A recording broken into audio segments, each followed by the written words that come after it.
what time it is. Buckle up and enjoy the ride. Greetings to our loyal WFYL listeners around the world. Welcome to a special edition of the program in studio from Los Angeles, California.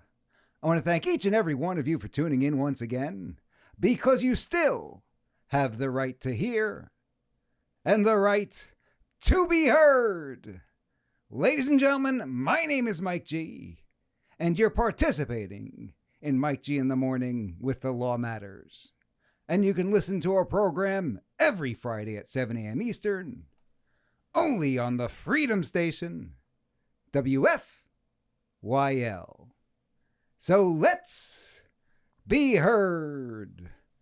I want to thank every one of you for joining us again for one of these special edition interviews. Today we've got a special treat for you folks.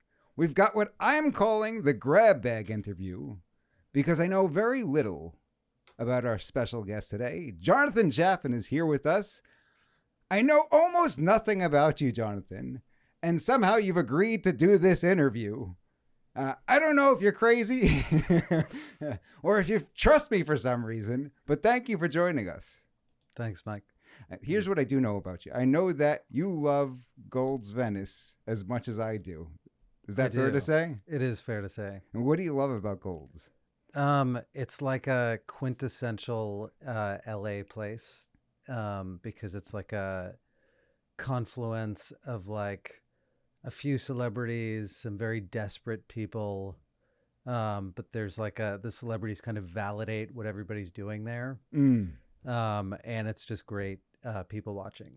So here's what I want to do. I want us to set up how we met, Okay. right? Because I met you at Gold's Venice, and it's an interesting story of how we met. We had almost no conversation after the fact, and you agreed to come on the program, which I think is awesome. This is going to be a lot of fun because everybody's going to be hearing your story and things about you, as I am, which is pretty cool. So why don't you go ahead and tell the people the story of what happened that day in the gym from your perspective. And then what I'll do is I'll tell it from my perspective, because obviously I was on the outside. So the setting is, it's a weekend. You're at Gold's Venice. I'm at Gold's Venice. Go. Yeah. So it was like a Saturday morning. Go to the gym. I'm wearing my T-shirt that says "Come and Take It" on it. And I usually notice, like, I can sort of feel that some people are looking at me because it's a very LA's a pretty liberal place. But there are pockets of, people that are pro Second Amendment or just pro freedom. And I was waiting for this guy to get off like the calf machine. And he comes up to me and he goes, are you wearing that sarcastically? And I was like, no. What? I was just like kind of confused by his question. And he just kind of shook his head and looked at me. And I just thought, I don't know. I think a lot of things about these people, but then you came up afterwards and gave me like a little fist bump and were like, hey, I'm a Second Amendment lawyer or something. Yeah. Like, thanks for your support. So that was a cool moment. That there've been very few of those moments, because I do I'm not very outward about my politics and my background. I'm not even like a conservative, but living in this part of the world, and I've had like a little, maybe I haven't had so much of a shift, but the world has changed so much that I'm now more, I wear like my Come and Take It T-shirt around Venice and Santa Monica when I'm exercising. I have a Don't Tread on Me T-shirt also, that I wear to like the yoga studio, because I think things have become so dire, that it's important to be, like outward and expressive about views. Now, I do think that the gun ownership issue is becoming less of a left versus right sort of thing. I think there are more and more people who consider themselves left of center who are interested in becoming gun owners if they aren't already. I'll tell you the story from my perspective now. Okay. And sort of fill in the blanks from that end. So I was on the cable machine sort of not too far from you. And at some point between sets, I saw you wearing the shirt. I thought, oh, that's pretty cool. And I believe I've seen people wear, I don't know if they were necessarily pro Second Amendment shirts, but not this, totally leftist kind of stuff. Stuff that you wouldn't think you'd get away with in Los Angeles. I've seen people wear those kinds of shirts in Gold's Venice. Mm-hmm. I will confess, I've worn a shirt at Gold's Venice that says "Stay strapped or get clapped," which is kind of a funny thing. But I saw that. I thought it was pretty cool, but didn't think much of it. Not like, oh, what is that guy doing wearing that over here?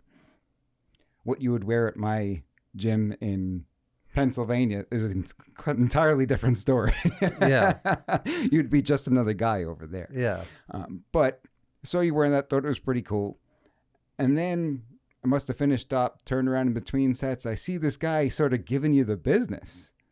And I didn't know what he was saying to you, but I just see you kind of like back it up and say, I support the Second Amendment. Like, what do you want from me? Yeah, I forgot that part. Yeah, it's like, I believe in the Second Amendment. I believe in the Second Amendment. It's kind of like a what do you want from me kind of thing. Yeah. And I was like, oh, this poor guy, somebody's harassing him in the gym based on wearing this shirt. So I was like, I got to come say something to him. And I came on over, gave you the fist bump, and told you who I was. And fortunately, we were able to catch up somewhere else along the line. Yeah. And I said, you know what? Why don't we have a conversation on the air and share this with people?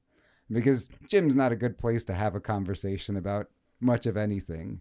But I figured it'd be a good opportunity to get you on here and talk a little bit more about this stuff. I didn't think I'd meet many people with a Come and Take It shirt in Los Angeles, California. Though, like I said, I've seen things that, are right of center in Gold's Venice. So I thought that was pretty cool. Now, when did you start becoming interested in firearms and the Second Amendment? So I'm not like a gun nut, as some people would say. I'm a gun owner. Mm-hmm. But I became interested, I would say like serious about becoming a gun owner during the BLM riots, because I live in Santa Monica and saw what was happening.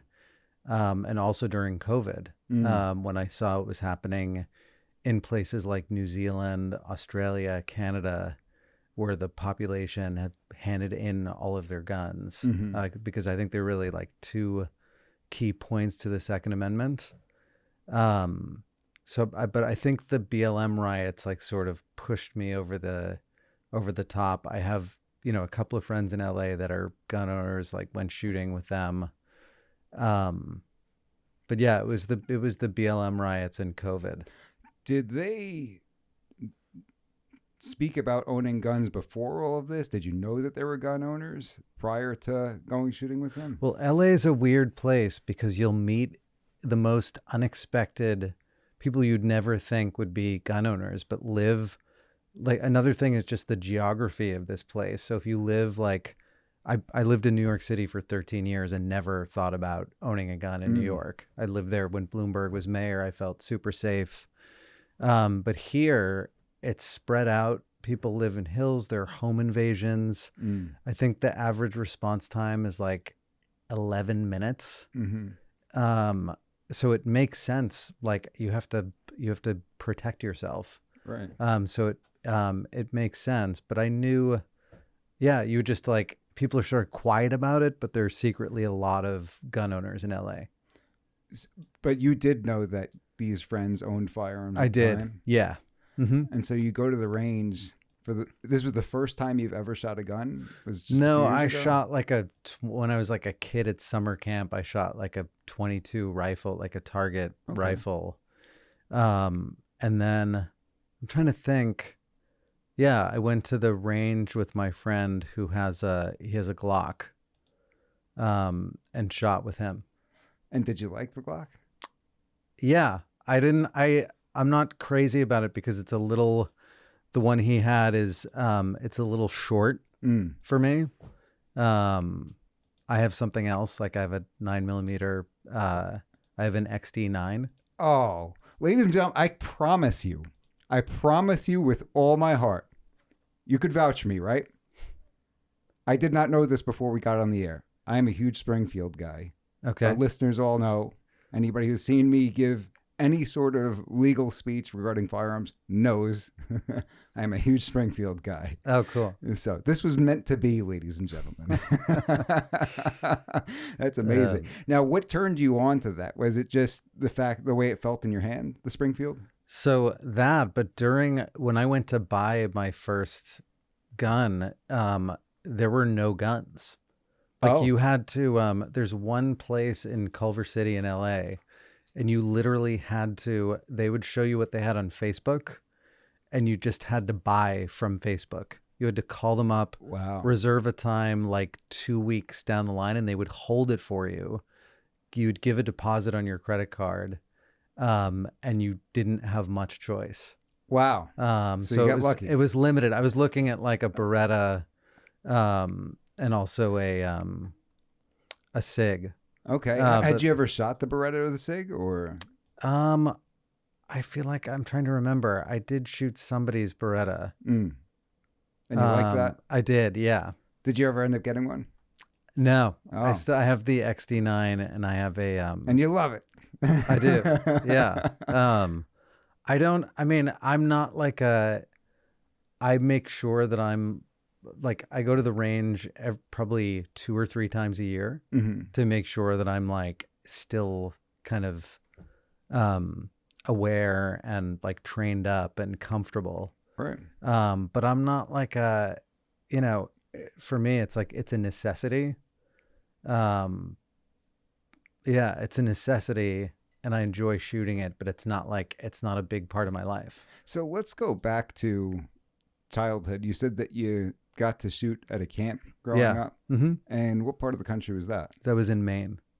So did you went to camp in Maine, or did you grow up in Maine? I grew up in Boston. And went to camp in Maine. All right. So when you're growing up in Boston, I'd imagine you didn't know many legal gun owners over there. My uncle, I had an uncle who was a hunter, a duck hunter. So he owned like, hunting rifles and stuff, but we didn't know, like, we weren't, we're like Jews from the suburbs in Boston. Like most of us don't have guns, except for that's probably changing now. Yeah. Things are different all over the place. But so you're not raised around anybody who owns guns. You get up to Maine. So when you first shot the gun in Maine, was it a strange experience, or like, how did you feel about that? Did you like it? Yeah. I mean, it's so hard to, it was so long ago, but, yeah, I think I didn't. Did you have fun? Yeah, I did. It wasn't like you see that news story where the reporter goes shooting for the first time just because he wanted to see, and he was an anti-gun person. He said it traumatized him, and he never wanted to. Oh no, not in the slightest. In fact, like when I shoot now, there's like a rush associated with, for sure, that I experience, and I hope I don't ever want to use my firearm. Right. But I enjoy going to the range, but it's not a huge part of my life. That's because when you speak to people who don't own firearms and they don't get it, a lot of times they'll say, "Oh, why do you have a gun? Do you want to shoot somebody?" I had a guy tell me one time from Jersey. He said, "Oh, you carry a gun, you really think you're going to get so pissed off at somebody that you'd want to shoot them?" I said, "That has nothing to do with it. I pray I never have to use my firearm. That would be great. That would be the best thing in the world. I hope never, ever have to use it. But God forbid I'm in a situation where my life is on the line, or the life of one of my loved ones is on the line, then we'd be thankful that I'm prepared." Yeah. It's sort of like a fire extinguisher, right? To me, it's a fail-safe. Like for the two, for the two reasons for the Second Amendment, as far as I'm concerned, which is like self-defense and like of your home and your family. And then the other is, which I thought was insane a few years ago, but not anymore, is government tyranny. Well, historically, there's really no debate about that, is there? Debate about the purpose of the Second Amendment? Yeah. But the idea in my mind that it's just a fail-safe, that I have these things in my home, so I'm good. But you don't, just like that, You have a fire extinguisher probably. Yeah. But you're not hoping that your house burns down, right? Of course. Of course. It's the same but sort of thing. I'm not going to be the guy who's like caught without a firearm. Mm-hmm. Like if anything happens, like I think if you have a family or a partner, it's like, it's a responsibility. Exactly. Like not even every male, every adult person, I think, should know how to fire a gun. And some people will say, oh, well, I don't need a gun because I'm not afraid. It has nothing to do with being afraid. It's about responsibility, like you said. Yeah. You know, if you have a family that you need to take care of and you get attacked out on the street, you need to be able to make it home to that family. What are they going to do without you, right? Or if somebody attacks your family themselves, you need to be able to protect yourself. And, you know, hopefully that never happens. But in the event that it does, then you want to be prepared. That's all. Yeah. So when you grew up in Boston, were you around anybody, whether it's friends or families, who were anti-gun? Did you have any positions on that growing up? Like, did they sort of teach you guns are bad? Everybody was anti-gun. Everybody was. It was like an absurdity. The idea that anyone would, I did not know, aside from my uncle who duck hunted, I didn't know a single person who owned a gun. And if you did, it was like, oh, they're a maniac. All right. Well, I always tell people I was born and raised in Brooklyn, New York. And so only two types of people owned firearms. That was the NYPD, the police, and, of course, who else? The criminals. Yeah. Because their laws, I don't think I even knew anybody who legally owned guns for the purposes of hunting. Now, there's not a ton of hunting going on in Brooklyn. You lived in New York yourself, right?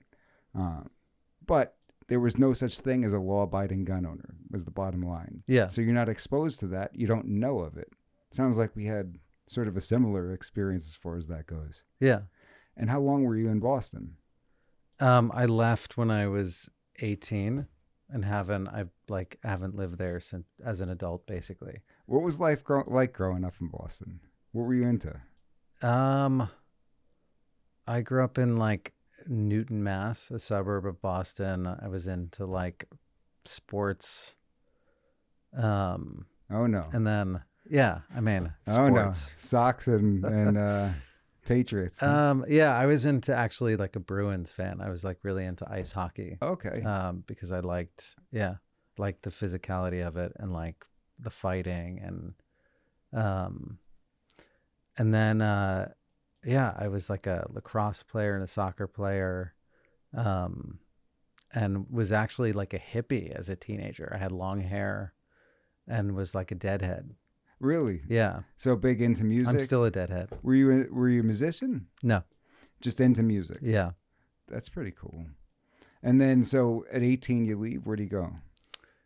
I went to college for a year in Amherst, Mass, at UMass Amherst, and then I switched schools and moved to Portland, Oregon. Oh, wow. Yeah. And what was that like? Was it much different than Massachusetts? Yeah, it was. I wanted to like go far away and have this like romance about the West. What time period is this? Like, this would have been like 1994. Okay. When did Cobain die? Was that 94? I don't know. You got there you weren't involved, were you? The timing is suspicious. I think that was Courtney. Oh, that's an entirely different. You're gonna get us in trouble. So you got out there, but that's a pretty interesting time to be in Portland, no?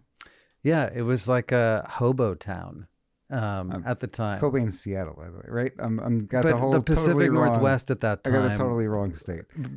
The Pacific Northwest at that time. But was it like that type of scene, like a grunge scene in Portland, Oregon? At the time? Well, it was like it's weird what's happened to Portland because it had this interesting thing where you could like go to a bar in downtown Portland and there'd be like guys in camouflage, like loggers, like right wing, quote unquote, logger types drinking in bars in downtown Portland, like you're in the middle of nowhere. Really? And then also this like kind of heroin, like hipster music scene. Wow. And then it became like developed. And there was like, at the time it was like microbrewed beer, coffee. A lot of the At the coffee chains time? are from Portland. You're saying back Um, then in the 90s there was yeah, this microbrewery yeah, scene? yeah. So they were ahead of the Um, curve because now That's that's where everywhere. I think that's where it originated. Wow. So there are all these like brew pubs, and things like that, and it became super developed. Like Nike is there, and a bunch of other things. I didn't go there for 20 years after I graduated, Mm. and then went back and saw how much it had developed, and then it has since, like in the last 5 years, like devolved into this dump Really? of a place. Since what, Where like people 2020 and Chaz, or since the like the BLM like riots, whatever you want to call them, businesses are leaving Portland. It's like dangerous and gross, like most large American cities. Yeah, well, that's Um, a common theme. You know, you've got problems in many major cities, unfortunately. Yeah, that's also, by the way, another, like here in Los Angeles, they're just living on the west side. There are just tons of like psychotic homeless people roaming around, and it's dangerous. That's tough because what do you do with that? As a solution to homelessness, or Yeah, I mean, people mentally ill and homeless. So, You would think that there are more people who are able to survive in that capacity in California solely because of the weather than a place like it's a like New the York, best place where to it's be freezing. homeless. If like you're gonna do it. I hate to laugh because homeless is sad. No, but it's just, I have compassion for people. yeah.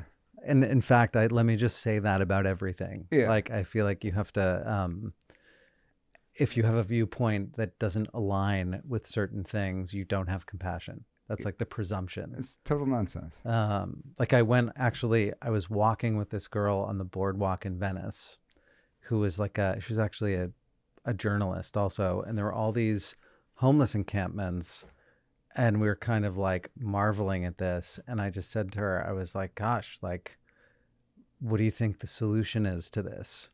And she just looked at me and said, compassion. I don't think And that's going to cut it. I just thought, like, yes, compassion. And we both agree that we have compassion. But what's like the adult solution here? Could you to fix imagine walking this? up to a homeless person? I got some good news.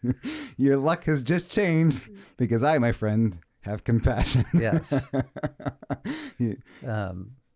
But yeah, it's like it's become it's like dangerous. But there's this weird, particularly in Venice, you have like a population of people who feel guilty or are super tolerant of this kind of like criminality and danger. And it's also, I think other cities like send their homeless to California. Really? Yeah, absolutely. And the benefits here are, it's like incentivized. This would be the best place to come. So I don't mean to put this on your shoulders, Jonathan, but do you have any ideas as to what could fix these problems? Well, I think most of the homeless people have problems with addiction and mental health. And I think, I don't know do you know who Michael Schellenberger is? Yes. Yeah. So he wrote a book called San Francisco, Mm-hmm. which is like a really interesting kind of deep dive into the actual, like, if you want to call it, the homelessness industrial complex. Am I thinking of about the the right guy? city. Did he run for office? He did. He ran for governor of California. Okay, yeah. Exactly right. Yeah. And the solution seems to be treatment with consequences. So like drug courts. But there have to be consequences. It's not like a available housing crisis. So Do they have drug court in California? Do you know? I don't think so. They don't even have, like, there's no bail in California. You can like commit a felony and like be out on, you can steal up to $950 worth of stuff here. I did see something about that, and some wise guy beat the game and priced everything at $951 in his store. Smart. And then you Yeah. had to go to the front and get a coupon to make it the regular price. I thought that was pretty smart. That is. Yeah. in Pennsylvania, some counties will have drug court, and some counties have veterans court, and they have different programs to work on that stuff. Yeah. So like your housing would be tied to your sobriety, something like that. And what happens also, like there's even some housing that's been built in Venice, and you have still the tents are actually outside of the house, right outside of the housing, so that you can go outside and like drink and use. So people are actually like, it's preferable to like be in the tent if you can drink and use. That's tough. Have you ever had anybody in your family with addiction issues or any close friends that succumb to addiction? I've actually been sober myself for 7 years. Oh, God bless you. That's great, man. That's great. Congratulations. Thanks. So you know how difficult it is to crawl out of that sort of thing. Now, do you think that when you look back on your, did you ever struggle for a long time, or? And if you don't feel comfortable talking about any of this, you just let me know. But well, it was like a progression into something, and then what usually happens is you have like a willingness to change or something. There's some sort of shift, and you actually want to change, and that's what's required for someone if they're like, if they're homeless or if they're an addict. Like you're basically, it has to be kind of tough love. Otherwise, you're just enabling behavior. Like you can look at what San Francisco has done with like just handing out needles and Narcan, and creating like a dystopian Burning Man. It would seem that having gone through that would have two sides to it. On one hand, you look at these people and say, I know where they are. I've been there. I've experienced that. On the other hand, you look at these people and say, while I've experienced that, I've also overcome it, so I know it can be done so long as you want to do it and you put in the proper effort. Where do you sort of fall along that? I have compassion. As long as you got compassion. No, but I don't, it's not for me to like judge anybody's situation or how their life is unfolded or what their journey is. Like, honestly, it's more a matter of like, as a citizen and looking at policies and living in a city and wanting it to be safe and wanting like the best outcomes for people and quality of life. What's like the best way to address it? And from what I've read on the subject and adding like my own personal experience, there has to be some kind of consequence tied to services. Otherwise, there's no incentive to do anything. And it seems like the inverse would also become true. It's almost like you're rewarding not getting better. Yeah, it's like the saddest right? thing in the world when you have someone who's like an addict, and people who love them and are close to them are like, someone's on the street and has no money, and you're actually, what you're supposed to do is to shut them off and not enable them. Like that's the act of love, even though it feels and seems cruel. Now, when you're in that position, you're walking past somebody and they're asking for money. How do you tell whether they've got a substance abuse problem or a mental illness or whatever it is? Or do you... You can't, but it goes like, well, sometimes you can see them smoking crack. So that kind of gives it away, right? Yeah, but I think it just goes hand in hand pretty much. Yeah. Well, that's sort of a problem too then, right? Is it one that leads to the other? Is it the person's got dealing with mental illness and that's why they're using, or is it the other way around?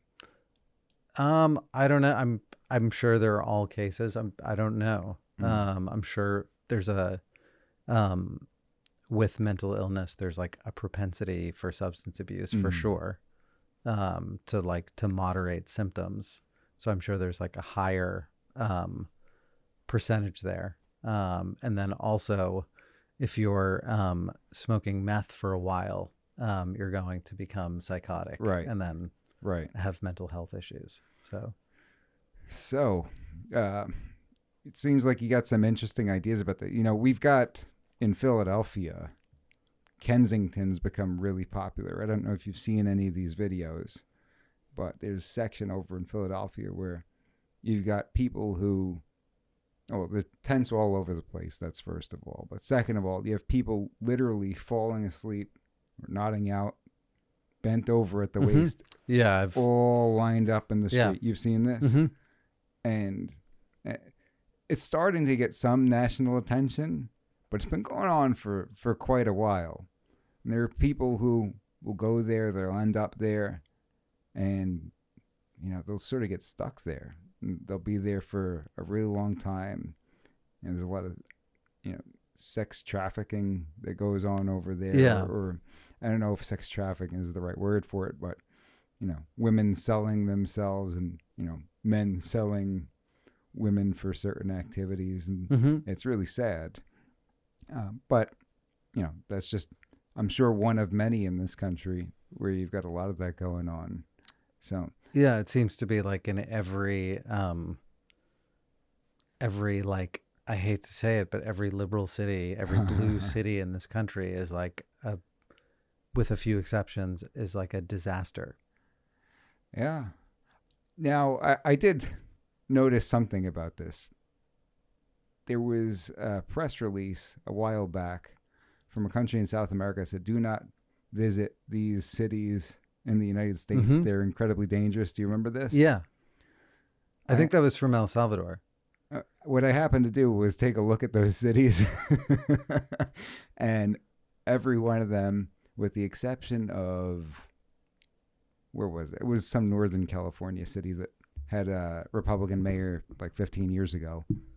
Every other place has been blue for at least 4 decades. So they had that common theme going for them.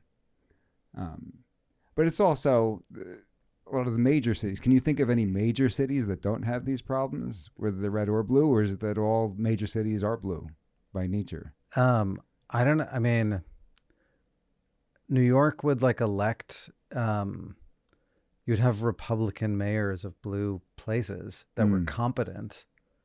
But yeah, I can't think of a large American city that isn't like, doesn't have some sort of crisis. Were you there when Giuliani was in office, or no? Straight Bloomberg? It was Bloomberg. It was like, yeah. I but remember even him, he's a complaining. Republican with like air quotes, though. Yeah, no? But I even remember people complaining, and probably including myself, like living in downtown Manhattan and being like, "Oh, this New York's like lost its edge. It's not dangerous anymore. I Like can't get robbed on this island if I tried. Somebody mug me so I can feel edgy." When did you end up there? So you went from Boston to Amherst, you said, right? Yep. To Portland, and then to where? Then I lived in Spain for 2 years. Wow. What prompted that? I hadn't lived abroad when I was in college, and I wanted to have that experience and learn another language, and also like kind of all my friends were moving to New York and like starting their careers.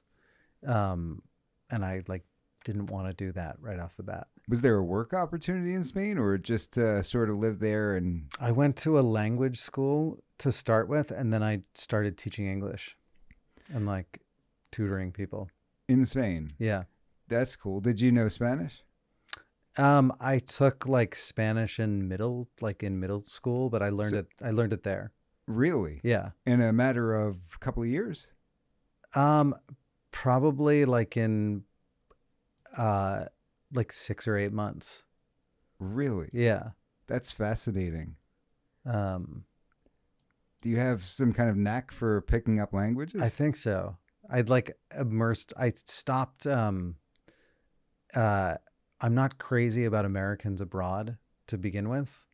And I really wanted to learn the language. So I just did not hang out with other foreigners and just would like, wow, go to bars and talk to the bartender about soccer or bullfighting or something. And I lived in the south of Spain where people are like super friendly. So they would talk to someone who spoke broken Spanish to begin with and occasionally correct. And I made some Spanish friends. So it was like a wonderful place to learn. The accent is, it's it's called like an Andalusian. It's like, Yeah. it's sort of like, I guess I would equate it to like a Southern accent in the US, maybe like Louisiana Wow. kind of thing. Wow. Yeah. Have you kept up with that? Yeah. I read Spanish every morning. I still like follow soccer. So I read the Spanish press, every morning. So I still read in Spanish, and I mean, there's so many Spanish speaking people in LA that Right. I'll continue to practice. That's wild. So you go over there, you sort of dive in head first, assimilate, and learn the language. What were your parents like? Did they encourage you to do things like that? No. Really? I think they were like worried that I like Oh, yeah. they wanted me like in New York with a job, like, Did they encourage you to go to New York? They didn't want you home in Boston? Were they still living in Boston, or? Yeah, they were. I didn't, yeah, I like didn't want to live in Boston. There was no way you were going back. So they said, well, at least New York's close enough to. Yeah. And what were they like growing up? What did they do for a living? My mother was a nurse, and she's from Revere, which is like a really working class part of Boston. Okay. And my dad is from the town that I grew up in, Newton. And they're sort of like middle class Jews.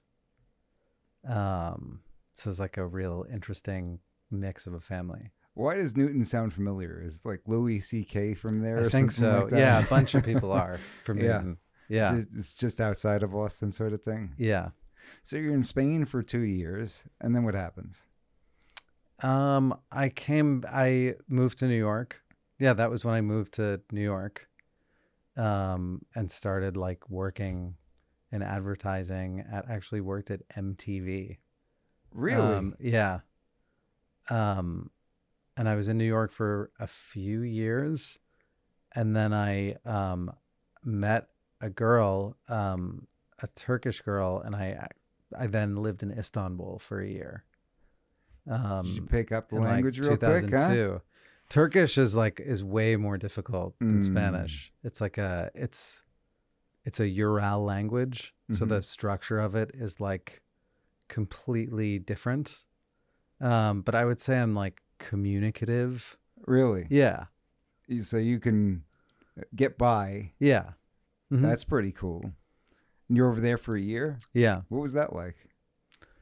Istanbul's like an amazing city, but it's it's like a hard place to live. It's like, Why is that? I think it's 18 million people, and it's like insane. It's like super densely populated.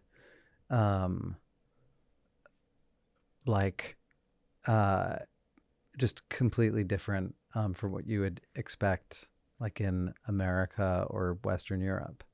And culturally, any major differences?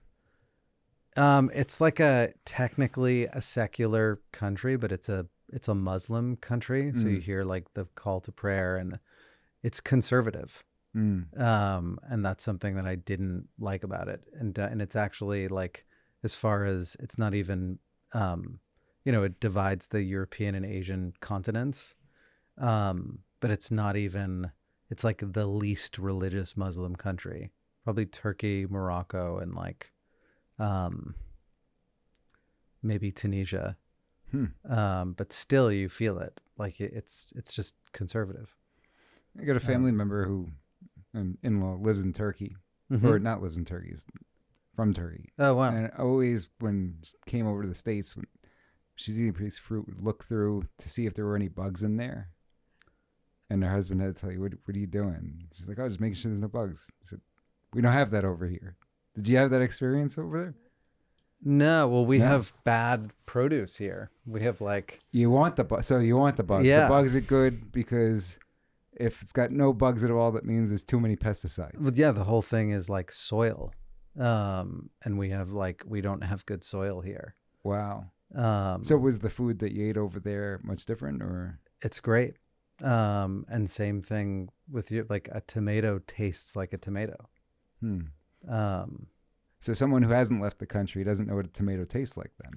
You would have like a vague, maybe like a vague idea of a tomato, but maybe not the full expression of a tomato. This tastes like the idea of a tomato. Yeah, it's a hint of tomato. A hint of tomato.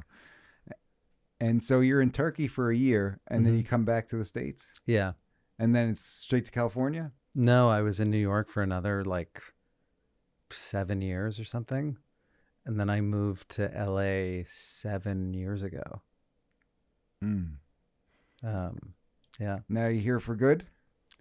I think so. It feels like there's nowhere else to go. I thought about like Florida and Texas, like Miami and Austin, because I got really fed up with this place during COVID. And I'm still kind of sick of, I'm like basically like a in this bizarre situation where I'm like politically homeless or a foreigner here, but culturally, like I'm like an East Coast liberal. So I don't really like fit in. My political views don't fit into like the cultural situations that I find myself in. Sure. Which is like a lonely place to be, but at the same time, like I don't think I fit into like, I'm not like a classic like right wing person. Sure. So it's like a weird situation. Yeah, but why would you want to be the classic one way or the other? You see far too many people who will pick a side and, hey, what do we believe in? Okay, yeah, that's what I'm all about, right? Why wouldn't you just examine it issue by issue and make up your mind based on that? Well, that's what I try to do. But everyone has sort of, I guess it was, I don't know if it was always like this or, I have kind of like two friends that are really, it sounds so lame to say like critical thinkers, as if like, but they are. And we have like a WhatsApp thing. One of them's in London and the other one's in New York. And we like kind of talk about stuff. But I initially like had to stop being honest about couldn't be honest about like my opinions about things. And then decided that it was too important without being like antagonistic. Like there was I had like an incident at the dog park that I regretted. So without being antagonistic, but certainly not being silent. Hence my come and take it t-shirt at the gym. But I just find it so gross that some people feel entitled and presume other people's views on things and speak in that way. I always thought politics were like a semi-private thing, that we could sort of like be human beings and communicate, and then our politics were sort of like our business. Yeah. Yeah. It doesn't seem much like that anymore though, right? No. Sadly, it's become like more, and maybe the political situation previously was like, I wasn't even like interested in politics per se. Like Democrats and Republicans arguing over like a tax code. Right. And being like almost indistinguishable except for a couple of issues. And now it's like, democracy is basically like. Did you say there was an incident that you regretted? Yeah, there was an incident. There was like an incident at the dog park that. Yeah. Can you talk about it or not? For legal reasons, you got to leave it alone. No, there was there are no legal reasons. I was actually like having a private conversation with this woman, like on a bench. And we were talking about, there were two women. One of them was actually like they're both liberals. Like, I don't even know what words to use anymore to describe people. They don't seem to fit anymore. No, right? they don't. And so we were talking about trans women competing in women's sports. Okay. and having a private conversation. By the way, Caden, that's 2 in the last 2 episodes, right? This is the hot topic with my guests. Like, I don't have any problem with anyone doing whatever they want as long as it doesn't like hurt someone else and someone like expressing themselves in the way that they would like to. Like, I don't care. Right. And I think most people don't care. But when it comes to this issue in women's sports, I think it's like the most misogynistic thing. It's like the ultimate misogyny. Sure. So anyway, I was having this conversation with these 2 women, and she had like a daughter who was an athlete, and she was like, I don't like Trump, but I don't want like biological men competing with my daughter. And she's like, I don't think I could vote for Trump, but I don't want to vote for like a Democrat. So she was, found herself in, which I think is like becoming a more common position now. And this woman who I've known for many years, I don't know her very well. I saw that she heard the word trans and like her antennas shot up. Oh, wow. And she was listening to our conversation. And then I said something about, she was like, Trump is like such a scumbag or something, and I said, they all are. Like Biden's a scumbag. I said like a couple of things about Biden. And the woman at the other end of the park ran over and she said, get out of here with that hate speech. Hate speech? Get out of here with that hate speech. And I looked at her and I was like, immediately, I didn't say anything and was just like, I could see the emotional response that she had. I first said like, maybe you should explore like why you're so emotionally attached to your opinion of what I just said. And I find it bizarre when people become like emotionally attached to politicians anyway. Yeah. Like, I think there's something wrong if you're like, feel emotionally attached to politicians. And then this guy sat across the way from me at a bench, this English guy. He was like, I realized later that he was drunk, but he started screaming at me. It was like really gross. He was like berating me. Really? And I had to do everything. I recorded some of it. Oh, wow. And I didn't say anything, but it took everything to not say anything to this guy. And the girl sitting next to me was sort of like intervening. But I remember looking at the 2 of them and thinking like, these people I think I'm like less than human. This is what's happening, like this dehumanization of people. And if someone came and took me away for my views, they would be happy about that. And then the next thing that happened while I'm just like observing this. And I actually thought at that moment, I was like, I have to leave California. Like, this is over. Wow. Like, this is totally insane. What year was this? Oh, this was like a year ago. Oh, wow. And then maybe not even a year ago, like 6 months ago. And then another woman arrived and the first woman told her what had happened. And this third woman went around the dog park telling everyone that I was like a Trump person. And I could see all of these people on this hill like looking down at me. This hate speech guy over here. And I just thought it was no like longer welcome at the dog park, sir. Well, so insane, but also like really sad. There's like something deeply sad about this whole thing because I've met like, there are different like factions or groups of people. It's like, there are people who have similar views to me, like 1 or 2. If we were to look at this a dog park as like a cross section of where we live. And then there are people who I think are part of this, like are super ignorant and have like there's a spiritual crisis, I think, and enjoy being controlled by people and live in fear, which is like most of these people and this deranged woman that I came across. COVID and some of these things really I think you got to see people's like pathology on their sleeves.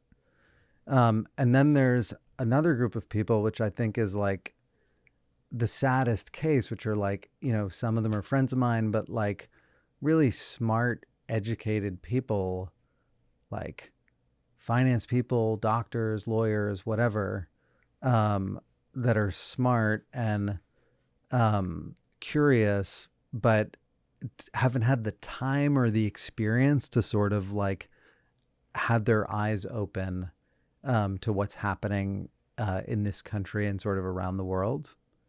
Because I feel like those people, if I were like able to communicate with them, they would understand.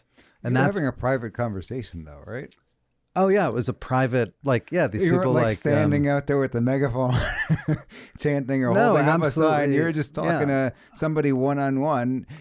I even said to the guy when he started berating me, because I realized that it, and like, he had no dog in the fight, this guy. no, He's just he's like an English guy. Yeah. And he and then he said something, he like insinuated that I was gay, which Okay. I'm not, but he said like a homophobic, this liberal Oh yeah. threw a homophobic slur at me.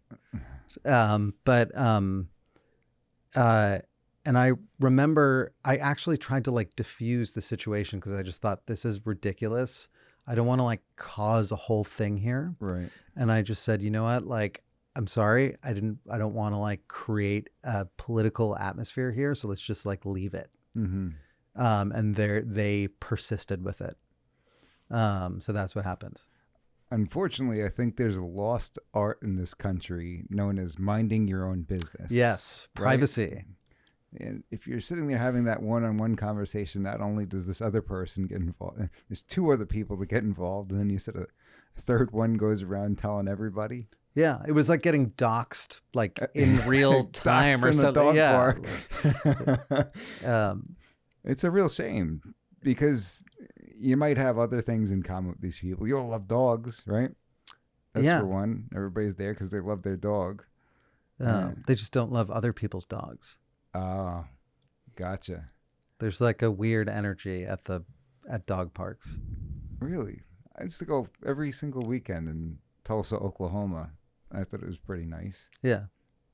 I would follow my little girl very closely, make sure nobody got aggressive with her, but maybe it's a California thing. Southern California dog parks got a weird energy. So what we got to do is we got to get you dressed up like Uncle Sam, and and we'll bring you back over there. We'll videotape it to see what happens this time. Yeah. Like I said, I'm not even like, I don't advertise my views. Right. And it's boring. Like I don't even want to, but like what happened in the gym, I guess I did advertise my views there, but I'm not like vocal about, I'm not looking to like engage people in conversation and like convince them of anything. I wonder if anybody would, first of all, I wonder if anybody would approach somebody who had, an opposite side of the spectrum. Let's say they had like one of those orange gun control shirts on. How about a Hamas shirt? You could easily walk around Los Angeles in a Hamas shirt and nobody would like bat an eye. Oh, they had something a few weeks back. They had one of the posters right outside of Gold's, and somebody ripped it down. Yeah, not very long ago. I think it was just a few months ago. Yeah, but I don't think that other people would approach somebody who had a gun control shirt or anything else on the left side or anything like that. I'm also, one of the things that irritated me about that guy is, do you think that he would have said the same thing? Do you know Doug Fouché, who works out over there? No. He's one of the trainers too.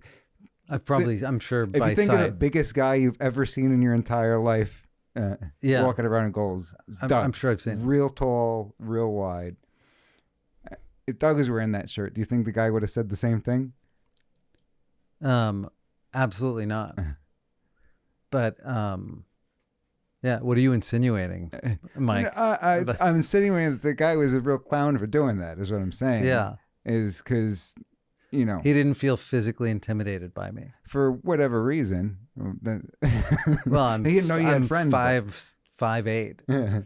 He didn't know you had friends there. That's though. right. You might have not known you had Yeah. friends there, but you had friends there. And that's why I felt like I had to go say what's up to you and just approach it, because I didn't think that was right what that guy did. Yeah. Well, I didn't feel intimidated, like, in the slightest. This is another reason they're so full of garbage. Some of these people, I bet that's the same guy who thinks that gun owners are all nuts, right? That they're sick in the head, they're ultra violent people. Yet he's going to go approach the one pro-gun guy he sees in the gym and say something nasty like that to him, say something rude like that. If they're really so scared of us, if they really think that we're all so nuts and off the rails, why do they feel so comfortable all the time having these interactions? Does that make any sense to you? Yeah, I think he actually legitimately thought that he asked me if I was wearing that shirt sarcastically. So you Like, it think was an irony. he seriously thought? I think he might have been serious about it. I'm not sure, but if that he was my was, feeling. then I think his response to your response was rude. The whole thing was rude. Yeah. Yeah, there's like this crazy entitlement. I'll give you another example of this. I was wearing a Grateful Dead t-shirt to my coffee place. Were you wearing it sarcastically? No, it was intentional. And it's like a Native American design that this artist like Wes Lang did. And the girl behind the counter at the coffee place I went to every day, like, felt entitled enough to attack me and tell me that my shirt was insensitive. It's like cultural appropriation or Yeah. something? And I just thought, like, when did it become like your business to tell me like anything? Much less like a customer at this place, somebody like, I just find it like insane. Man, I wouldn't have thought. That's It's like a Grateful Dead t-shirt. That's a little on the surprising side. Any other wild examples like that? I haven't been stopped. I do like, I go to this yoga studio and I love these people. There is like a weird, I think there are people that think I'm like insane. Mm-hmm. And then there's a weird like overlap between, I think, sort of hippie wellness, libertarian people that own guns, like hippies with guns. Yeah. I'm thinking of like Topanga, if you know like Topanga, do you know what, like Topanga up the PCH, what that is? It's sort of like, it's a very odd place. It's like where the Manson murders started. Oh. But there are a lot of kind of wackadoodle people up there that are off-grid-ish, maybe off-grid adjacent because they're still in the city, but are pro-freedom and don't like trust, like they sort of eat whole foods, and a lot of them own guns. Wow. So, but as a whole, the people who are pro-gun and may be on the left with many other issues, ultimately, if they vote Democrat, there are going to be policies that impact gun ownership. Mm-hmm. There's no question about it. We talk about how it's becoming less of a left and right issue. I think that's on the side of individuals, people, the constituents. I don't think that's the case in terms of the politicians. You're going to be very hard pressed to find a Democrat who's pro-gun or a Democrat who's not looking to, add some kind of legislation in terms of additional restrictions on firearms. I'll tell you what, I'm staying where I'm staying. There's a coffee shop over by Pico and Beverly. not a bad area, right? And just a couple of weeks ago, this car pulled up. These three guys came out in masks. They robbed this guy at gunpoint. They took his watch. They took his sunglasses. This is not an area that you'll typically see something like that. Meanwhile, the beginning of the year started this new legislation that restricts where you can carry firearms in California dramatically, right? Yeah. Because it's like a workaround. A workaround to the Supreme Court decision in Bruin that said you can't just out and out deny people a license to carry because they don't have a justifiable need, quote unquote. You don't have to prove that you need it for some reason. So now that they have to grant these things because you got a constitutional right, they say, okay, well, if we got to grant them, we're just going to make it illegal to carry everywhere. Unfortunately, these gentlemen who robbed this guy didn't get the memo. They didn't realize that law went into effect at the beginning of the year, because had they known, they wouldn't have done it, because that would have been against the law. It's right? a gun-free zone. You're not allowed to do that, sir. What is I saw it's like the no shark swimming area. Oh, that was I saw like a meme or a cartoon of that. That's a good one. It's like totally absurd. That's a good one. Yeah, I think there are also people who are like on, there's this saying like a liberal is just a conservative who hasn't been mugged yet. And I think I haven't been like a victim of, I haven't been mugged or anything, but I know people when they are, and like have friends that have been, they're just on like a different frequency about their personal safety. Right. And aware, like a different level of awareness of like that there's evil in the world, that there are people that want to do you harm. And that's like part of humanity.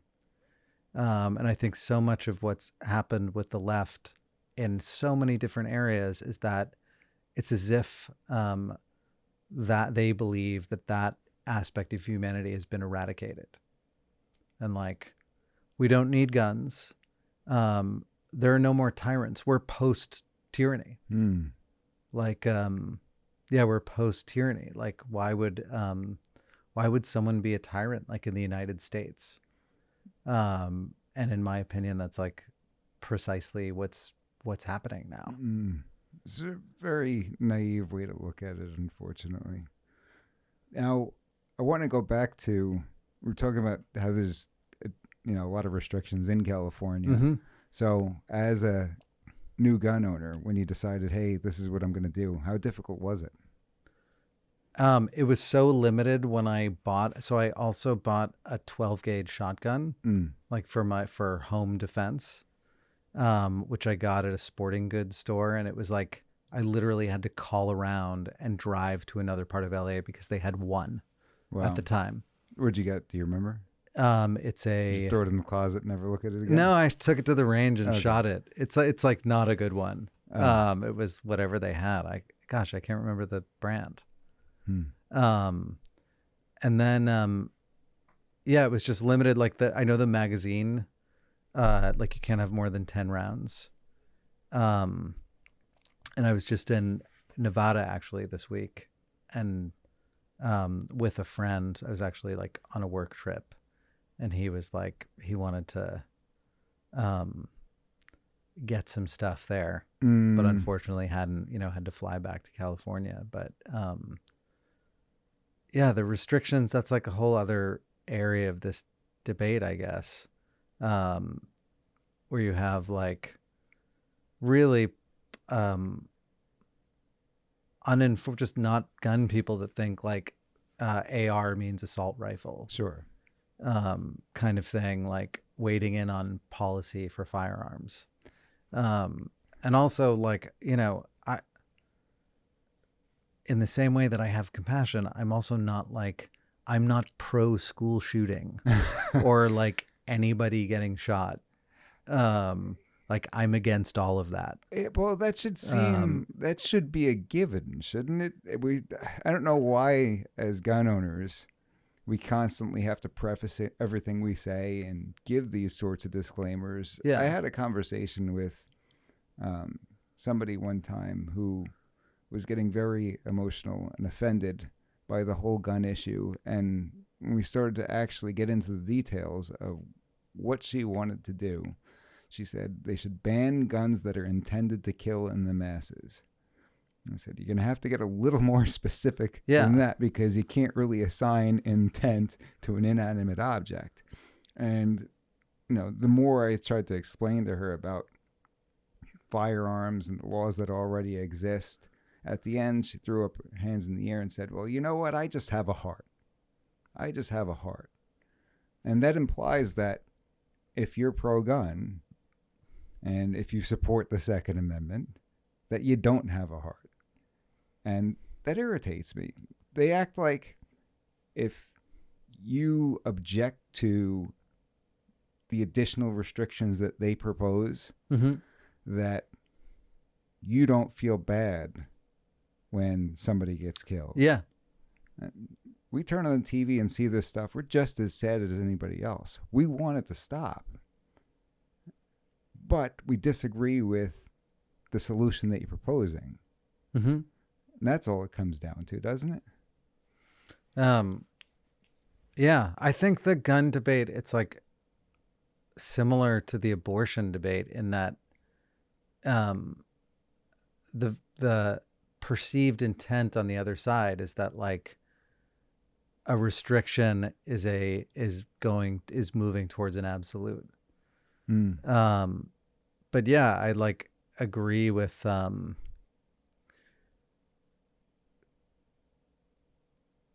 idea we have background checks in most places, and the idea that people who own guns like are not compassionate. I think it's like a lack of exposure to humanity and what people are capable of. And that's not to say that like people should go through life and through the world being paranoid. But there's like a reason, why politicians have armed guards, why banks have armed guards, why this is an absurd example of something that I'll share with you also, like the Whole Foods that I go to in Venice. They have 5 armed security guards that all have 9mm handguns that are like protecting the tomatoes, which I think is great. They probably have a no gun sign on the door too, right? Yeah, but I think it's great that they're there because you won't. That place is like clean and safe and secure. I don't think anyone feels uncomfortable going in there. It's all like California, I hate saying liberals, but like, because I consider myself like a real liberal, like from the Enlightenment. But those are the customers, and they're like protected by these very things and are able to shop there peacefully because of this, and then go to the bank with the same thing. And then, unfortunately, like the idea that you wouldn't have with a lot of these school shootings, that there aren't like, we don't have armed security guards for kids at schools. Like, why wouldn't you do that? A little more important than the tomatoes. Yeah. But I see a hypocrisy in that there's like, and with, and I guess someone would say like, well, if we just got rid of all of the guns, then, we could all just not have guns. And I think there are 400. That's like a 3-hour picking that apart, because that's just ridiculous, and we'll leave it at that, right? First of all, how is that functionally possible, right? It's not. There are 400 million guns in this country. Conversation's over, right? Yes. The conversation really ends there. We move? Instead of like all the policy issues that we could discuss as to why that's probably a bad idea, it really just ends at that's never going to happen. But I don't think people realize how many laws there are as it is. And that's kind of frustrating, because I've had conversations with people, and it's almost like you're not talking about the same thing. If they don't have this basic knowledge about what laws already exist, or about, like you were talking about, basic firearms knowledge. Like AR doesn't stand for assault rifle, let's say, or different, features and what they do. Then you're not going to get anywhere. You're not going to have an intelligent conversation. Now, on a different level, my dad just sent me the other day. It was funny. It's something from years ago where I did this town hall conversation on the East Coast in D.C. with a bunch of people on a panel. There's me, a sheriff from Maryland, Sebastian Gorka, Oh, wow. the head of the Brady campaign, I think it was. And there's a couple of really high level, I guess you would call them gun control advocates. I just call them, I think anti-gun people. But we're having this conversation about what needs to change and what's going on, and they're bringing up things that are just simply not true. I'm talking about how people are buying guns on the internet, for example. Yeah. And I had to interrupt and I say, hold on a second. Can we just talk about the fact that nobody is buying a gun on the internet? You buy a gun on the internet, they ship it to a dealer in your home state. Under federal law, every transfer from a federal firearms licensee, your dealer has to involve the paperwork and the background check. So you're filling out the same paperwork, submitting the same background check as if you walked into the store and picked something out from behind the counter. Nobody's buying a gun on the internet. And she said, oh, well, somebody could go on Craigslist and meet somebody, and then they could meet up and they could sell them the gun, in a parking lot illegally. I said, first of all, that's not buying a gun on the internet. That's meeting somebody on the internet and then buying a gun from them in person. Yeah. When I buy my grandma a toaster on the internet, I don't say, hey, grandma, good news. I bought you a toaster on the internet. You got to go down to the seedy part of town, get in the parking lot. Some guy is going to sell it, give it to you out of the back of his trunk. No, when you say you're buying something on the internet, people are picturing it's showing up at your front door. And that is not happening in terms of firearms. Second of all, they're calling it a loophole. It's not a loophole. It's just a crime. If you have somebody who's prohibited from possessing firearms, Yeah. right, that they can't legally own guns, and they're buying a gun, whether it's through private transfer, even a state that doesn't require a background check for a private transfer, the transfer is still illegal because the person's prohibited. Yeah. And if the person's not prohibited, then a background check wouldn't have made a difference, right? Because they would have passed the background check. Well, that just sounds like the state of debate about everything in this country now, which is it's like we can't agree on reality, which has to be like a starting point for debate. We can't even agree on what's happening. And then there's just a dishonesty around it and a inability to remove emotion from debate. And that's a big thing that I took away from that was this person, it's been her life mission to go out there and implement new gun laws and things like that. You got to think that she's familiar with our existing laws. You got to think that she's familiar with our existing laws. Either she's grossly underqualified to do what she's doing right now because she's not aware of the existing laws and she's ignorant, or, like you said, she's being completely disingenuous. Yeah. And neither are good. That seems to be like the order of the day now, is like being disingenuous. In order to try to prove a point, or to win a gotcha, like a gotcha thing. Yeah, all of this debate is like disingenuous. Like every like press conference is like from the White House is like from 1984. It's like the chocolate ration has been increased from 3 grams to 2 grams. like just substitute like inflation, right. Things are better than they've ever been. Like gas prices are down. Yeah. Why isn't everyone celebrating all of this? Because it's utter nonsense. Now, are you ever concerned that talking about this stuff could impact you, like, let's say through work or anything like that? Yeah. I don't like mention I don't think anyone should. I don't think a workplace is like a appropriate place for politics anyway. Like, I don't care what other people think if we're just professionals and doing a job. But I do, like, there's and it's, this whole thing has like worked its way into the working world, which is like, it's such a shame. And I actually, like, it becomes, it's just like, it's a total nightmare. People feel like isolated. And yeah, I don't know how I would be perceived. But like I said, I think it's important just to be not necessarily like antagonistic or advertising views or whatever, but just to be like honest. If someone asks me, this other woman was badgering me about who I voted for in the last election. It's like the entitlement to think that that's something that like I need to share. What context was this? This was also at the dog park. The dog park? Man, that's a wild place. Yeah. And she started like, she's like harassing me about what I should read and shouldn't read.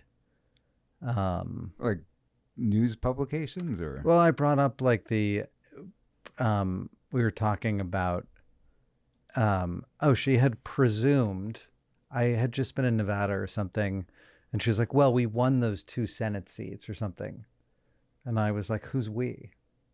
Like, the Democrats. And I just said, she just was presuming that like I was part of her we, like whatever that is, which I think is like really ridiculous.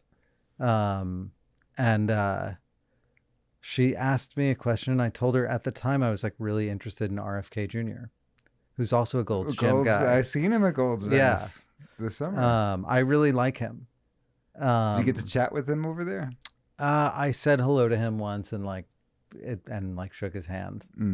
But it was right after they tried to get him on being anti-Semitic when he was in New York, and they cut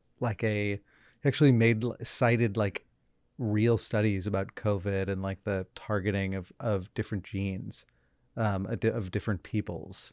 It's like, there are studies out there that this is affecting, I think it was like Ashkenazi Jews and Asians or something. And this was caught on That's what he video. said? That's what he said, Okay. but in a broader context. And he was just honestly discussing COVID and some studies, but this was like not his idea. And the New York Post published that to smear him. And so I mentioned that I liked him, and she like immediately, I could see like the blood rush to her face, and was like, oh my God, RFK Jr., he's an anti-vaxxer and now an anti-Semite, even though he's vaccinated himself. Right. And I told her, we started talking about something, and I mentioned like about censorship, which I think is like the most awful part of this whole thing, which was the like Twitter shutting down the New York Post's Twitter account, right? Like before the election, for something that ended up being 100% legit, completely true, and having 50 former intelligence officers drafting this ridiculous letter to interfere in an election. Which is what got my mind going about all of this, by the way, several years ago when Trump was running for president, which opened my eyes to like the destruction of democracy. Wait a second. But she said, I mentioned the censoring of the New York Post and the Hunter Biden laptop story being like deleted, not covered by the press. And then she said, well, you shouldn't be reading the New York Post anyway.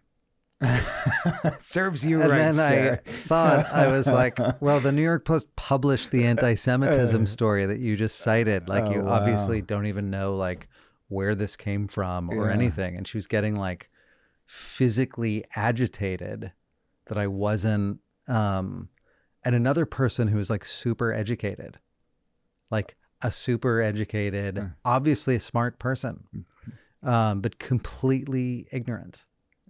Smart, but completely ignorant. Yeah, no, this is like this is like who is running the show. Wow. In this like bubble of, like. Do you think anybody believed that though when they said that the laptop was Russian disinformation? Do you think anybody actually? I think they that? wanted to. Yeah. And sure, yeah, like why I not? can't wrap my head around that because they never denied that the contents were legit, right? They never said, "Oh well, this email isn't legit," or "This is a fake video, it was fabricated," or anything like that. I don't think it even went that far in their minds. It was just like, oh my God, just dismiss this thing if it's real, because we cannot have anything. We can subvert democracy as long as Trump is not president. But that's like the only follow-up question that you need to ask in order to get to this is ridiculous. Is how? How is this possibly Russian disinformation? Yeah, but it's not a logical. You're having a conversation with someone who's not having like a rational case debate. Closed. It's disinformation. Yeah, we're done. Just don't worry about it. Don't worry. Like about it's it. Yeah. Shouldn't be reading the New York Post anyway. Yeah. That's wild. That's what actually like during in 2016 when I voted for Obama twice, and like I have been like a Democrat for most of my adult life. I like protested the Iraq War when I lived in New York, and did you vote for Trump after 9/11? I did. Okay. Yeah. Caden, we're 2 for. This is another one. We got like the bingo card going over here. You guys are on a streak. Yeah. The second episode of One Obama, One Trump. Not because I think Trump is wonderful and think he's I think he's like a kind of a gross human being. But better option in your opinion. Yeah. And what opened my eyes to this whole thing was one of those friends that I mentioned that on this WhatsApp thing, who's like a really brilliant scientist and like the smartest person I know, was talking about this stuff in like 2014. And I thought it was like, I don't know, that he was like having a crisis or something, like a personal crisis, or that it was like intellectual cosplay. It was like punk to be like a Trump person, you know? And it was like Crossfire Hurricane in those FISA courts of basically the American security state spying on a political campaign to influence like the outcome of an election. Because we're not. Which is like, to me, that is like, whether non-partisan, right, we have to agree that is totally unacceptable and has to be repudiated, like completely. Republican, Democrat, anyone who cares about democracy. And there's no exception because it's Trump. There's no exception. And if you don't believe that, then you don't believe in democracy, like period, full stop. So that's what opened my eyes, because above everything is to preserve like what this system is. That's why it's exceptional. Like people don't, I can't understand that people don't understand that. I think there's an issue where people are looking at things. There's a difference between somebody being your enemy and somebody being your political opposition, right? Right. You can disagree on politics without being enemies. And that's where we've gone wrong. You used to be able to. Well, in reality, you can, right? Yeah. Maybe in this climate, it's much more unlikely, but it's possible. And just because we don't know how to do it right now, maybe that's what it is, right? We don't know how to do it right now as a society, but it's possible.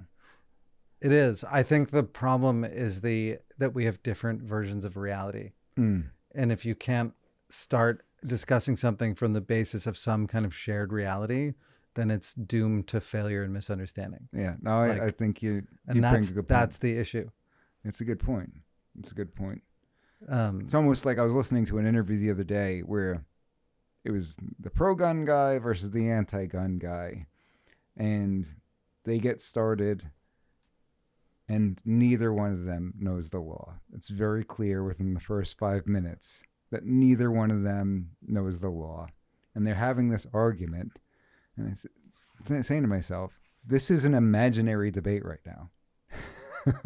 Yeah. Because neither one of these people know Yeah. the law. This guy is saying, oh, well, this is the law. The other guy is saying, this is you're both wrong. You're having an imaginary argument. And then they'll both agree on the wrong law. And you're not going to get very far like that. So maybe we should just not have that sounds like a bad alternative, though, right? Not have the discussions. Well, in my opinion, basically the press has abandoned its mission. And these institutions that were once, I don't even know how great they once were, but they've handed over their reputations and their any kind of authority because they have become narrative-driven organizations, like mostly on the left, but also on the right. And they're also captured by hyper-educated, ignorant kids that are the ones that like rioted during BLM, are like out there. Some of them are like Hamas demonstrators, and they're the people in the newsrooms of like major media organizations. So there's no like, you can look at the case of, do you know who Barry Weiss is? She was the op-ed editor of the New York Times. I was going to say, isn't it the guy from Storage Wars? No. Isn't there a Barry Weiss on Storage Wars? I'm the only guy here who watched Storage Wars. So she was, she published in the New York Times an op-ed piece by Tom Cotton. Okay. After the White House was attacked when Trump crossed to go to that church that was destroyed. Right. Yeah. And Tom Cotton, she gave Tom Cotton like an op-ed in the New York Times.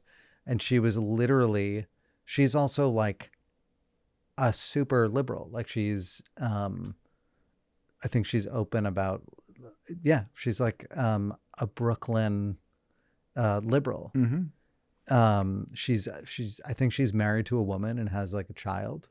But she believes in free and open debate. So published Tom Cotton, was run out of the New York Times. Oh, wow. And started her own media organization called the Free Press, in which people like Michael Schellenberger, Ayaan Hirsi Ali, what I think is like the real intellectual debate in this country is happening in places like the Free Press. But the point I was making is that how can you have a debate, like a nonpartisan, goodwill debate, when we don't agree on like the information, the basic information, because we have a media that's captured, and to my mind is like not coming back. The only I pretty much like, I read like X, Twitter. I'm like And on the free, what did you call it? The Free Press? and the Free Press. Yeah. That sounds interesting. I'll I'll have to check that out. Yeah. X and the Free Press. Yeah. Well, X is Twitter. Yeah. Like the new, yeah. Yeah. Yeah. I knew what you meant. Yeah. I figured. I read. I didn't think you were talking about dirty magazines. Yeah. Well, I guess that's a good way to do it. Do you think that the legacy media is somewhat circling the drain, though? How many people are actually tuning into this? Like stuff? nobody. I think the stories about the absurdity of the legacy media get more impressions than the media itself. Mm-hmm. Like a CNN, like nobody watches CNN. Yeah. Even, I mean, that's like cable television, but like the Washington Post is like, their subscriptions are way down. Yeah, I think they're like, I think there'll be new institutions. They'll have to be. Yeah. But I don't know how long, or if this is like an indefinite. I keep thinking, I have this thing in my mind where like, oh, people will wake up one day and this will like go back to normal kind of, and I'll just like fit into society with my peers in a place like Los Angeles. And then in reality, it's like, when is that happening and how is that coming about? I think the October 7th thing has changed, like certainly among my Jewish friends, things have like, that has really like jostled people and are like, oh my God, they're like American college students at Ivy League schools, like, you know, chanting like Hamas slogans. Yeah. And like, this is insane. And this has been like, in fact, some of those people asked me about gun ownership. Oh, really? Yeah. Like I was at a Halloween party after October 7th. And, you know, these people like are dropping their kids off at school and stuff. And like the wife she like wants to get a gun and like a carry permit. Mm-hmm. And the husband was asking me about it. And I kind of like, I'm like quiet about my gun ownership, but I told him. And then the the organization Jews for the Preservation of the Second Amendment. What's that? There's an organization, Jews for the Preservation of the Second Amendment. Yeah. And then there's like this feeling like, do you feel safe and secure? Like wherever you are? If there was like an earthquake tomorrow and like the power was out for a week and there was looting and you have a family, like good luck. Shame on you for not, if you're like the father like of that family and like you don't have a gun in your closet. Yeah. Like you're not a gun nut. You're just like, you're an idiot. Like, yeah. The other thing that I've suggested to some people and that I like have myself, do you know what a Byrna is? Those like non-lethal. Yeah, the pepper. Yeah. Yeah. Yeah.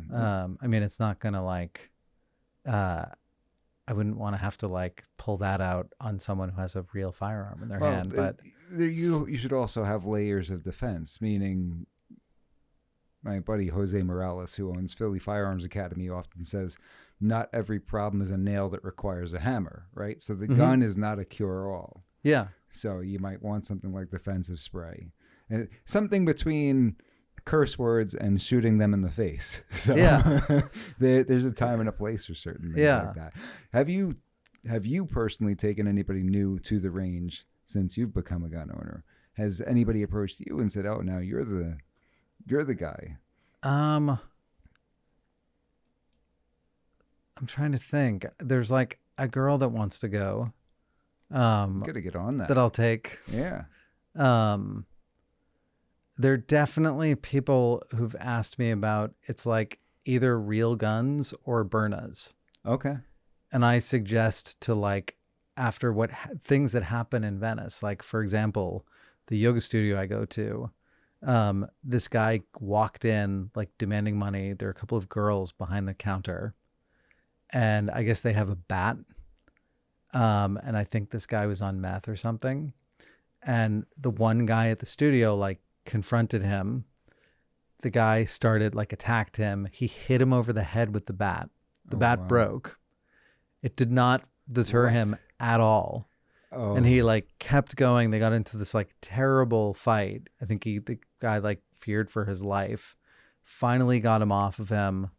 And the police came 2 hours later or something. Oh no. Yeah. And the assailant was like sitting on the steps across the street and he wanted to file like a police report against the guy from the yoga studio for assault. Yeah. And he like, you know, the guy was like arrested and then released like immediately. Sure. Because you have a DA in LA. It's all these DAs that are like responsible for, this is like a very clever thing to do also, is to put money into DA races in cities because it's a low cost thing to support with an incredibly outsized impact on the city. Yeah.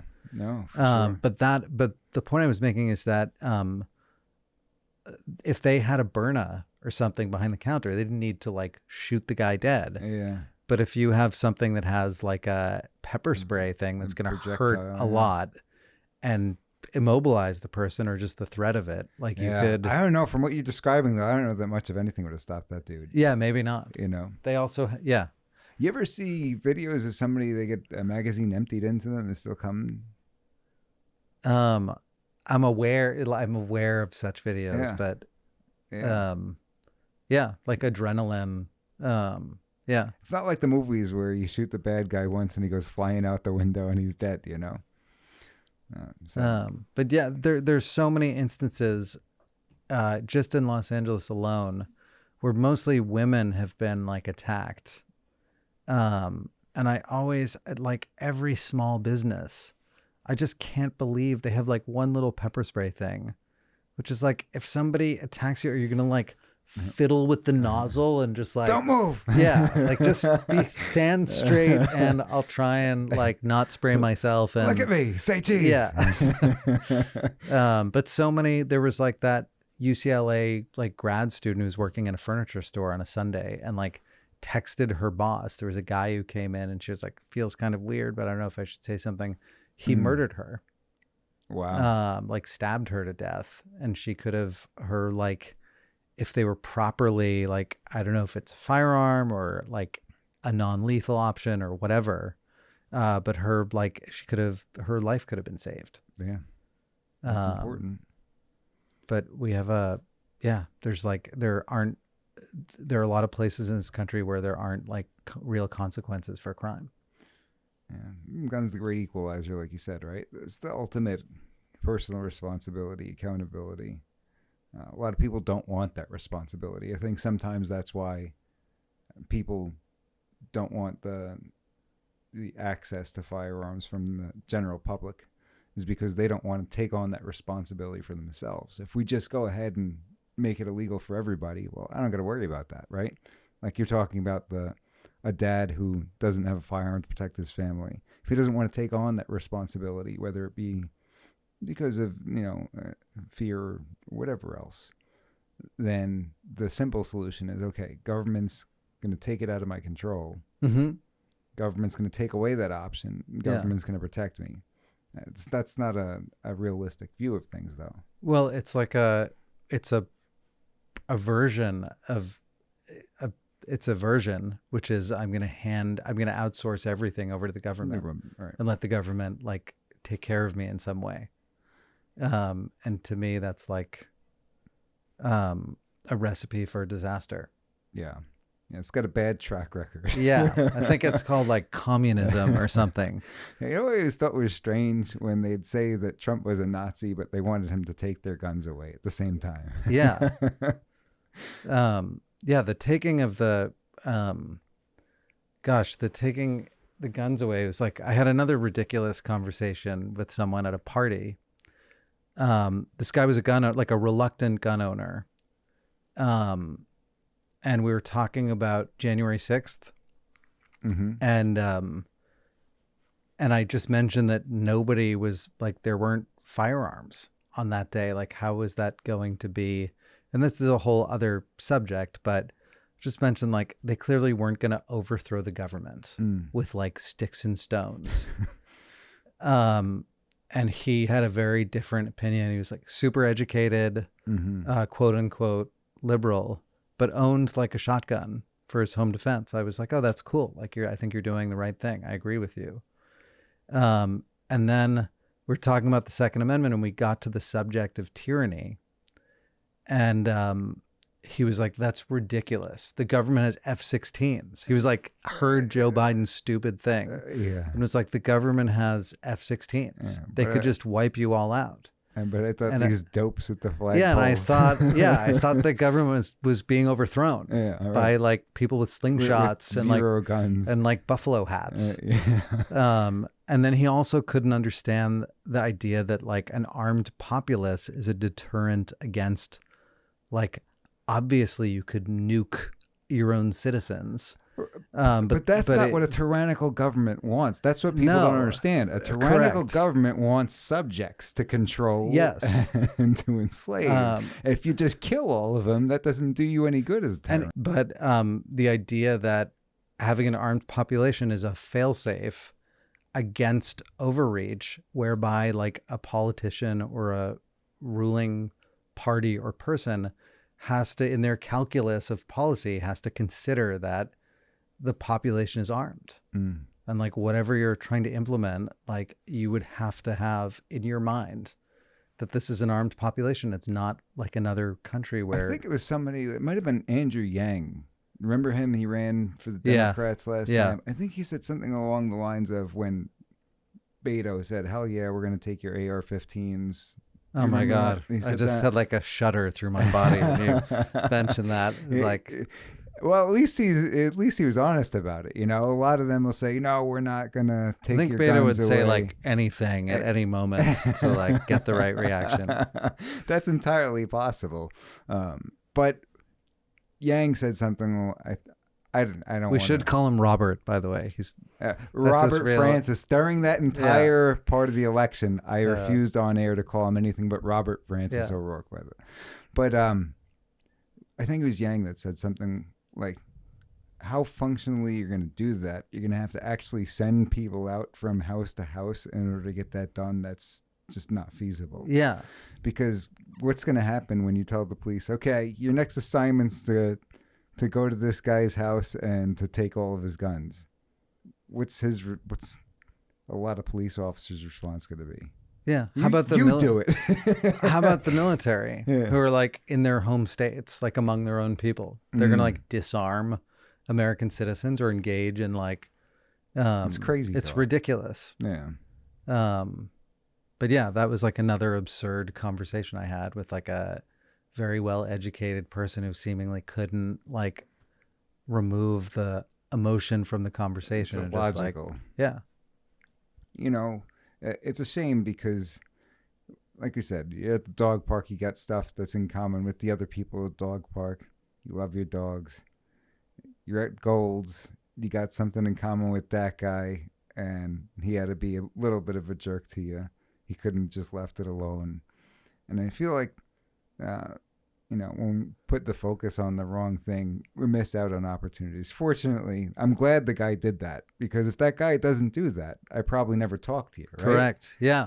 We never have that conversation. I owe him a debt of gratitude and will thank him when I next see him at Gold's Gym. Oh, I hope I could just recognize him. You would recognize him, right? Yeah. Because you got a really good look at him. Yeah. Maybe if I see you there sometime soon, you could point him out to me. Yeah. We could tell. We did a whole episode about what a clown you are. You can go check it out. Here's the link. But this stuff kind of gets in the way.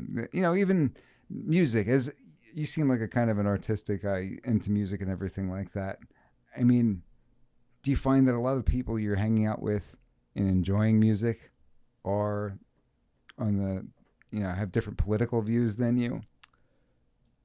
I don't really like talk to people about music. You don't? I just like, it's like my own thing. Really? Yeah. Why? Do you have like a very unique taste in music? I don't know. I just like don't care what other people think. Oh, wow. It's just like something I like enjoy myself, unless it's like some wacky deadhead who wants to talk about like what period of like, Wow. what era of the Dead was their favorite or something. But one area of the culture that I think has like also handed itself over is with like in film and TV, where like politics have infiltrated into the content that's created. And for me, it immediately like, It's obvious. It's like nails on a chalkboard, and if it's right? inauthentic, I just won't, I'm not interested. Yeah. And I also feel, you get that feeling where you're being infantilized Right. Yeah. by something. Exactly. So I immediately shut it off and disengage from it. They're trying to teach you a lesson. Yeah. Or like throw something in. It's disgusting. It's like, I can't believe we're like having this conversation. Yeah. But hopefully the pendulum swings with that, because I don't think anyone's ruin like sports for a lot of people too. Right. How many people stop watching professional sports? Because of when like it got politicized. like the kneeling and Yeah, a bunch of different things. Yeah, that's just one part of it. But a lot of people that ruin professional sports, where that was their escape, was I come here because I want to get away from politics. I don't care. Yeah. I don't want my politics. I don't want this to be in line with my politics. I want no politics. I want a total break. I want to sit here and watch a football game. Yeah. And that became impossible. No, you need to be taught a lesson during the football game about how awful you are. You can't just enjoy the game, unfortunately. but yeah, those have been like like the content has been ruined, and those like conversations about things. I think like I don't know, would like everyone loved Game of Thrones, which is like incredibly gnarly and graphic, and like, you know, they're like troubling scenes and content with like, you know, women and all sorts of things. And yet everyone loved that show, because there's like an honesty about it, and like something, it shows like the darkness of human beings, which is like relatable in some way, like negative or positive. It's just real. And for that, it was so popular. And now, I don't know if that like show, I don't know. Like, is anyone making anything like without being influenced? It's probably like a small amount of output, like in Hollywood. Yeah. It's so lame. Yeah, that's true. Maybe independent stuff. I don't know. Yeah, I don't want to pay for, I don't even want to give my money to these people. Yeah. It feels wrong to me. Speaking of Game of Thrones, you know one of the stuntmen works out at Gold's, right? Oh, you're kidding. Yeah. Which one? I'll tell you about it. Oh, that was another, when I said Gold's Gym is like a confluence of LA, like a quintessential LA people, it's definitely like stuntmen. That's like one of the, I'd say that's like a large, highly represented demographic. Stuntmen and women. Stuntmen and women. Stunt persons. MMA, like Actually, MMA was fighters. Working out next to a stunt woman at Gold's one time. She had this jacket on. She's the head of the Women's Stunt Drivers Association or something like that. So stunt persons, I suppose. Yeah, Gold's also has, I feel like there are two classes of citizens there, which is like the people who are really doing it, that are like lifers of Gold's Gym. And then there are just civilians like myself that go there and work out, but like aren't aware of what's actually happening in this ecosystem of people and have like made up stories about them. Oh, yeah? Yeah. Made up stories? Well, I don't know. Yeah. You just like see the same people every day. I don't think any of them ever acknowledge my presence, and nor do I. Oh. Like even like a head nod or whatever. What's up? Because I'm not like in the game. Oh. You're like either in the game or you're just like a civilian. I don't know. I think Maybe you're in the game and you just don't know it. I'm a broken down former athlete is what I am. But some people have asked me, oh, what kind of people do you see over there?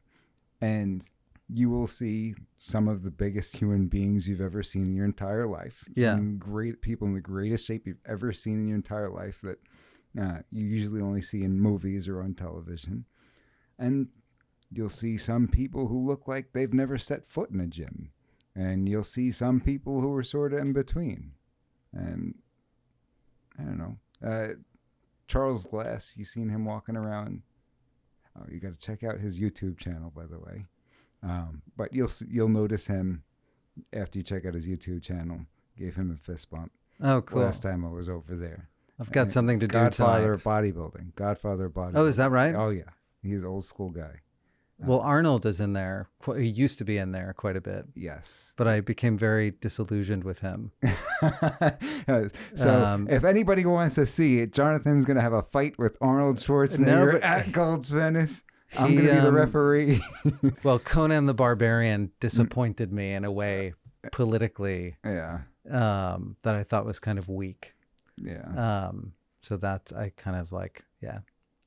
That childhood hero has been demystified. Yeah. Well, we'll have to find you a new one then. Anything else for the good of the order? For the good of the order? For the good of the order, before we sign off. I don't think so. Thanks for joining us, brother. Caden, you got anything to add? I feel like you guys covered a lot. It's a broad spectrum there. All right. At the end. It was a grab bag. You haven't quit. You didn't kick us out. You didn't come over and knock over the cameras and tackle us or anything like that. We're still rolling. Can we get you over at Gold's Venice sometime, perhaps? Gold's Venice. I'd love to stop by. Oh, that would be great. All right. We're going to take Caden to Gold's Venice. Thanks for tuning in. We miss you, Ellie. Daddy loves you.